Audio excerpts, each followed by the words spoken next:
Una sa ating mga balita, nagsimula na ang iba't ibang pagkilos laban sa taas pasahe sa MRT at LRT. Naghain ng petisyon sa Korte Suprema ang bagong alyansang makabayan at mga leader ng iba't ibang samahan para pigilan ang fare hike. Kabilang din sa naghain ng petisyon si dating Congressman Augusto Sijuco. Ayon sa kanila, labag sa saligang batas ang naging hakbang ng DOTC. Ito'y dahil pinatupad ang fare hike ng walang public hearing at publication na isang requirement sa batas. Narito ang ulat ni Julius Disamburun.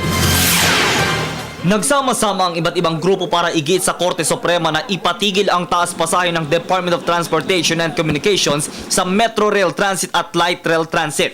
Isang araw matapos ipatupad ang nasabing taas pasahe, nagsadya sa Korte Suprema ang grupong Bagong Alyansang Makabayan at leader ng iba't ibang samahan para ihain ang 58 pahinang petition for certiorari and prohibition with a prayer for the issuance of temporary restraining order and or writ of preliminary injunction and or status quo order. Giit nila may pag-abuso sa kapangyarihan sa panig ng DOTC sa pagtataas ng pasahe ng walang basihan. Kasama po namin sa petisyong ito ang mga manggagawa, ang mga urban poor, no, sila po ay bahagi sa mga petitioners.